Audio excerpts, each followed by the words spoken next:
नमस्कार दोस्तों, मैं हूं कौशल किशोर और आप देख रहे हैं 24 प्रेस। आपका स्वागत है देवभूमि उत्तराखंड में।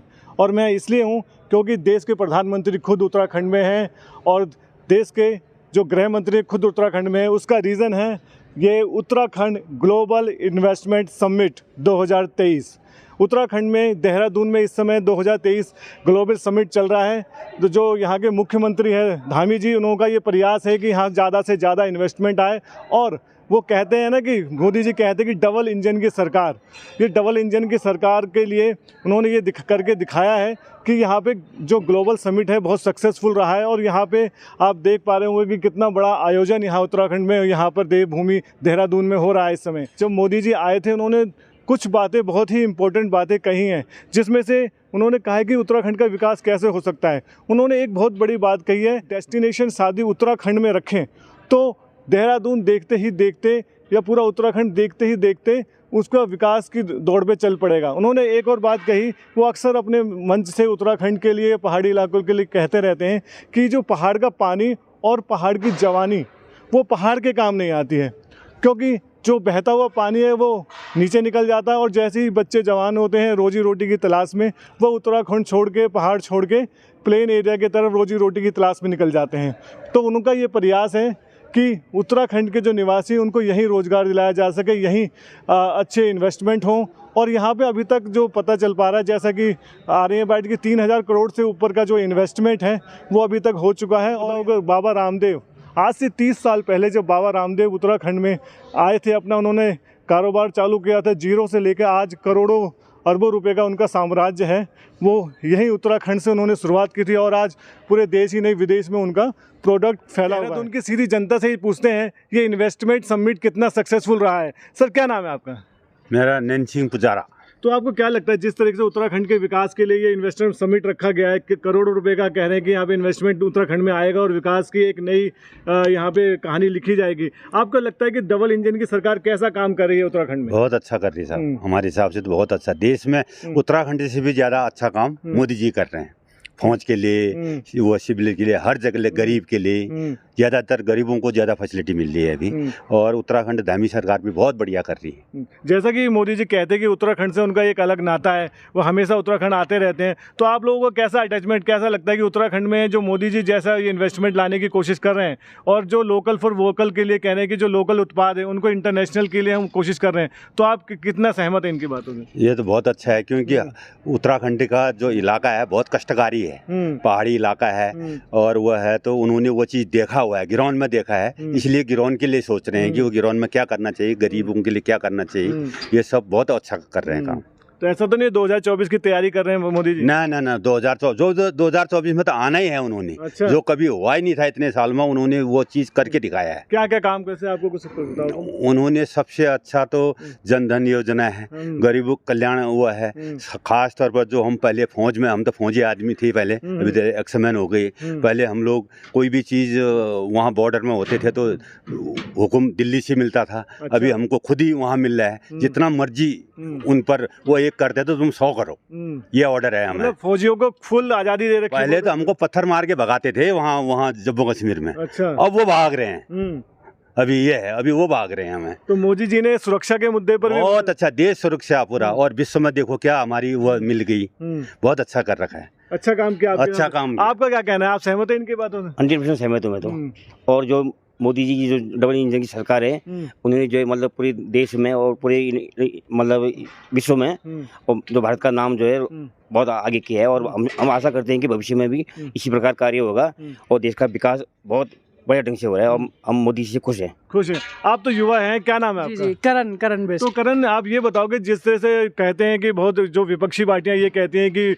बेरोजगारी का मुद्दा है और यहाँ पे इन्वेस्टमेंट के लिए जो धामी सरकार और पूरी केंद्र सरकार दोनों डबल इंजन की सरकार लगी हुई है, क्या आप सहमत है इनके ये जो काम कर रहे हैं? जी सहमत तो देखो सभी हैं, हम ही नहीं, हम युवा पीढ़ी भी और जो पुरानी पीढ़ी हमारी जो ओल्ड जनरेशन है वो भी सहमत है। ऐसा नहीं है कि सिर्फ युवा हो या, और बाकी रही बात क्या कहते हैं जो थोड़ा सा नेगेटिविटी की, वो तो देखो हर किसी के लिए नेगेटिव बोला जाता है, चाहे कोई अभी ये मतलब उसमें मतलब शासन में जो गवर्नमेंट, उसके लिए भी नेगेटिव आएगा, अगर कांग्रेस आएगी तो उसके लिए भी नेगेटिव आएगा। बाकी डेकोरेशन वगैरह बाकी बहुत अच्छा कर रखा है, ऐसा कुछ देख के तो बहुत अच्छा लग रहा है। आपको लगा उत्तराखंड में ऐसा प्रोग्राम आपसे पहले कहीं देखा था आपने? नहीं, अभी तक तो मतलब जो डेकोरेशन वगैरह है और ये जो कर रखा है ये तो बहुत अच्छा कर रखा है। ये तो मतलब यहाँ भी नहीं, बाहर भी आप चले जाओ, थोड़ा क्लीनिनेस वगैरह काफ़ी अच्छा कर रखा है। ऐसा नहीं है कि कहीं पे कूड़ा पड़ा हो, मतलब जहाँ जहाँ तक अभी तक मैंने देखा, मैं कल आया हूँ तो कल से मतलब अभी तक मैंने ऐसे देखा नहीं कि कहीं पे गंदा हो रखा हो या ऐसा कुछ, साफ सुथरा। अच्छा, ये बताइए कि आप जो युवा हैं, अगर आप लोग यहाँ पे नई कंपनियां यहाँ पे आएंगी, एस्टेब्लिश होंगी या इन्वेस्टमेंट होगा, तो आपको क्या लगता है आप यहीं रुकेंगे, यहीं नौकरी करेंगे या आपको दिल्ली पंजाब जाने की जरूरत? नहीं, हम तो मतलब बेसिकली मैं उत्तराखंड से ही बिलोंग करता हूँ। हम मजबूरी है हमारी कि हमें अपना स्टेट छोड़ के दूसरे स्टेट में काम करना पड़ रहा है। अगर यहाँ पे हमें अपॉर्चुनिटी मिलती है तो हम यहीं करेंगे, डेफिनेटली हम यहीं करेंगे। तो ये है। तो आपको क्या लगता है कि ये युवा 2024 में किसकी तरफ है? वही मोदी जी की तरफ है। और आपको नहीं लगता कि बेरोजगारी कोई मुद्दा है? बेरोजगारी देखो, हर मतलब ऐसा नहीं है कि इस टाइम पे ही है, वो शुरू पहले भी थी, अब भी है और आने वाले टाइम पे भी रहेगी। पॉपुलेशन जिस हिसाब से बढ़ रही है वो नहीं, एक मतलब हम ऐसा नहीं कह सकते कि सिर्फ क्या कहते हैं जॉबलेस, मतलब जॉब नहीं है या ऐसा नहीं है। पॉपुलेशन को भी देखना चाहिए कि पॉपुलेशन भी बहुत ज़्यादा बढ़ती जा रही है। आपका क्या नाम है? मेरा नाम महेश सिंह है। तो महेश जी, आपको क्या लगता है कि जो उत्तराखंड की जो इतनी डिफिकल्ट जिंदगी है अब कह रहे कि घर घर जो गांव में जहां अगर 8 से 10 घर भी हैं वहां भी रोडें पहुंच रही हैं? जी, वो बात तो सही है। वो सही है सर, गई है रोड गई है, गवर्नमेंट ने काम कर रही है अच्छा अपने लेवल में। तो कैसा काम कर रही है कि सरकार का कहना है कि जहां जब तक रोड नहीं पहुंचेगी तो विकास पहुंच नहीं सकता। तो वो तो डेफिनेटली है सर। कोई भी आम आदमी कहीं पर रहेगा तो पहले उसके लिए सबसे पहले सुविधा, आज की सुविधाएं चाहिए, रोड चाहिए जाने के लिए, फैसिलिटी चाहिए। वो चीज़ें होगी तो ऑटोमेटिक वहाँ आदमी अपना रोजगार, छोटा से छोटा रोजगार कर सकता है। तो धामी सरकार और केंद्र सरकार से कितना खुश हैं? अगर कोई कमियां है तो बताइए। नहीं, ठीक है, जो काम कर रही है सरकार से ऐसे करना चाहिए निरंतर। तो आप खुश हैं? खुश है। तो 2024 में इसका क्या असर पड़ेगा? असर सही रहेगा। असर सही। मोदी सरकार के लिए कोई दिक्कत है 2024 में? नहीं, अभी कोई दिक्कत नहीं सर। उत्तराखंड 5 स्टेट में चुनाव हुए थे, 3 स्टेट में क्लियर हो गया, वो पहले से पता चल गया। उससे बहुत बड़ा प्रभाव पड़ा है आपको लग रहा है? उससे बहुत निगेटिव है, निगेटिव नहीं है, प्लस पॉइंट ही है उसमें। प्लस पॉइंट है। Thank you. आपका? मेरा नाम कमल बधानी है, मैं लोकल देहरादून से हूँ। अच्छा, और आप सर? मैं प्रवीण सिंह कसवाल, लखनऊ से। अच्छा, तो मैं ये जानना था आप यहाँ पे आए और कैसा लगा आपको ये प्रोग्राम देख के, इन्वेस्टमेंट समिट को देख के? क्या आपको लगता है इससे उत्तराखंड का कितना विकास होगा? बहुत अच्छा, बहुत बढ़िया विकास होगा। जैसे मोदी सरकार और हमारे सीएम साहब ने ये प्लानिंग करी है इन्वेस्टर समिट करने की, जो 7000 एकड़ जो लैंड यहाँ पर दे रहे हैं इन्वेस्टर को दे रहे हैं, जिसमें आपका काशीपुर भी है, हल्द्वानी भी है, हरिद्वार है, देहरादून है, बहुत सारे डिस्ट्रिक्ट्स में दे रहे हैं वो लोग इन्वेस्ट करने के लिए, लैंड्स प्रोवाइड कर रहे हैं। मैं समझता हूँ फार्मर्स को भी इसमें बेनिफिट्स होंगे, क्योंकि जैसे अभी एक स्टॉल यहाँ पर लगा हुआ है, तिमूर का लगा हुआ है।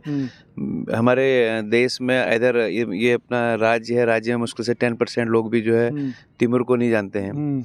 जानते बहुत लोग हैं, लेकिन उससे जो बेनिफिट्स हैं, जैसे परफ्यूम का दिखा रहे हैं वो तिमूर से बनता है करके, तो वो उसका जो है मोदी जी कह रहे हैं कि लोकल जो प्रोडक्ट है, लोकल फॉर वोकल, उसको वोकल करना, लोकल को इंटरनेशनल ब्रांड बनाने के लिए जिस तरह से प्रयास कर रहे हैं, उसके बारे में क्या कहना चाहिए?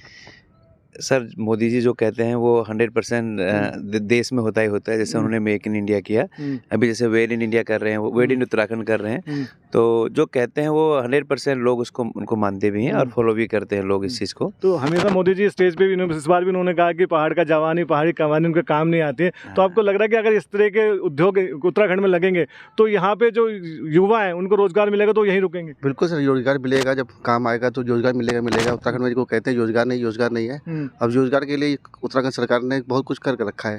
अब इतनी बड़ी समिट चल रही है, समिट जो खर्चा कर रही है उसी लिए कर रही है कि उत्तराखंड में जो लोग कहते हैं कि विकास नहीं हो रहा है या फिर एक जॉब नहीं मिल रही, तो उससे जॉब का काफ़ी जॉब मिलेंगे।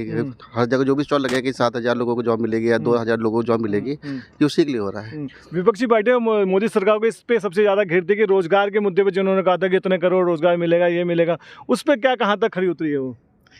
सर देखिए, विपक्षी पार्टियों का मतलब विपक्ष दमदार नहीं है हमारे देश में। अगर विपक्ष दमदार होता तो ये बहुत सारे, ऐसा नहीं कि हमारे जो पार्टियां हैं उनमें बहुत सारे भ्रष्टाचार नहीं करते, वो भी करते हैं।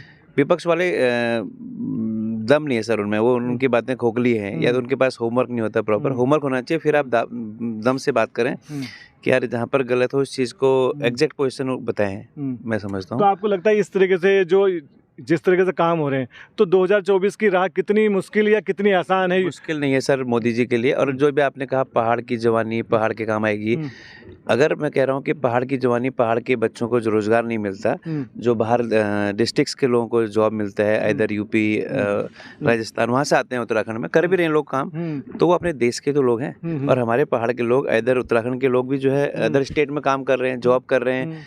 तो ऐसा नहीं कि अब वो उत्तराखंड के लिए बने हैं, उत्तराखंड से बाहर भी जॉब कर रहे हैं। बाहर के लोग भी अगर उत्तराखंड में आके करते हैं तो उनकी भी तो रोजी रोटी अल्टीमेट मोदी जी तो दे रहे हैं, इधर जो सरकार तो दे रही है। ये एक बहुत अच्छी पहल है जो इन्वेस्टर अलग अलग स्टेट्स में करती है सरकारें। आप लोकल हैं तो क्या आप क्या देखते हैं, क्या फ़र्क दिखता है आपको कि किस तरीके से विकास का काम हो रहा है रोड को लेकर, या इंफ्रास्ट्रक्चर जो इंफ्रास्ट्रक्चर है उसको विकास के लिए कितना महत्वपूर्ण मानते हैं हम? सभी इंफ्रास्ट्रक्चर है, चाहे आपका हर तरह के क्षेत्र में विकास है। कुछ कुछ चीज़ों में देखो कमियां भी हैं सरकार की, जैसे अभी हमारा सबसे बड़ा अंकिता भंडारी हत्याकांड है, उसमें जो है सरकार ने चुप्पी साधे है। इधर मोदी जी हों, इधर ये अपने सीएम साहब हैं, इनका कोई अच्छा मतलब सही से जजमेंट सही नहीं है, परफेक्ट जजमेंट होना चाहिए। जैसे आपका राजस्थान में हुआ कांग्रेस के टाइम पे कन्हैया केस वाला, उसमें भी होना चाहिए जजमेंट। बाकी मोदी जी का तो खैर 100 में से 90% तो हमेशा सक्सेस ही है, वो सब चीज़ में आगे तो हैं ही। तो आपको लगता है 2024 में मोदी सरकार की कोई दिक्कत नहीं है? कोई दिक्कत नहीं सर, विपक्ष खत्म हो चुका है, विपक्ष के पास इतनी ताकत नहीं है कि मोदी जी को हरा पाए। और आज की डेट में कुछ भी कर रहे हैं, मतलब किसी भी, चाहे आप जिस चीज़ में भी आप बात कर रहे हैं उस जगह भी मोदी जी ने काम करके दिखाया है, अपने आप को प्रूव किया है। जब प्रूव किया है तभी वो जीत रहे हैं, वरना कहाँ जीतते, कोई नहीं जीतता है। तो उत्तराखंड की सरकार मोदी सरकार से ज़्यादा खुश है कि धामी सरकार से ज़्यादा खुश है? सर धामी सरकार से खुश है, क्योंकि अब तो धामी जी ने भी काफ़ी कुछ कर ही दिया है। क्योंकि पहले तो 4 साल पहले के 2 साल देखा जाए तो 2 मुख्यमंत्री चेंज हो गए, तीसरे धामी जी आए। तो जब से धामी जी आए तब से धामी जी ने काम ही किया है। और चाहे ये इधर हो चाहे उधम सिंह, मैं बेसिकली उधम सिंह नगर ही रहता हूँ, तो उधर से में डेवलप हो ही रहा है सर। अब देखिए इंडस्ट्री, कहते हैं डबल इंजन की सरकार, इससे कोई फायदा होता है क्या? फायदा तो होता है सर, ऐसा नहीं है, लेकिन फायदे तो होते हैं। अभी जैसे मोदी जी आए हैं, इतना सब कुछ हुआ है तो लोग भी जो है हैप्पी हैं, जितने भी लोकल के लोग आ रहे हैं। अभी जैसे बाहर के लोग भी यहाँ पर आ रहे हैं, तो डबल इंजन की सरकार से बेनिफिट्स तो होते ही हैं। पैसा आ रहा है, आप पूरा हिल्स में जाके देखिए, मतलब डेवलपमेंट तो है सर, ऐसा नहीं है कि डेवलपमेंट नहीं। गाँव के लोग भी खुश हैं। सरकार की पब्लिसिटी है तो गांव और शहरों में जो है भी प्रोग्रेस भी हो रही है। अच्छा, वो एक छोटी सी बात हो रही है, तो अभी जो मोदी जी आए तो ने ये और कहा कि ये जो आने वाले ये जो समय, ये उत्तराखंड का समय है, आने वाली सदी, आने वाले टाइम्स में बिल्कुल 100% सर। जो उत्तराखंड है वो देवभूमि है, और देवभूमि तो मतलब पूरा विश्व ही जो है देव नगरी से ही, देवताओं की वजह से ही है। तो आने वाला टाइम है 100% उत्तराखंड में बहुत कुछ डेवलपमेंट होंगे। जैसे आप देख रहे हैं अंदर बने हुए उनके प्रोजेक्ट बने हुए हैं, एक से एक प्रोजेक्ट है, तो टूरिस्ट का बहुत ज़्यादा आना होगा, टूरिस्ट पीपल जो है। Thank you so much. आइए चलते चलते देखते रहिए कि किस तरीके से यहाँ पे बहुत ही उम्दा काम किया गया। इससे पहले इस तरह का जो प्रोग्राम है उत्तराखंड में इतने बड़े लेवल पे तो नहीं हुआ था, जहाँ तक हम जानते हैं। आपकी आवाज़ आपके साथ, सीधे ग्राउंड जीरो से रियल रिपोर्ट देखने के लिए सब्सक्राइब करें हमारा चैनल 24 प्रेस।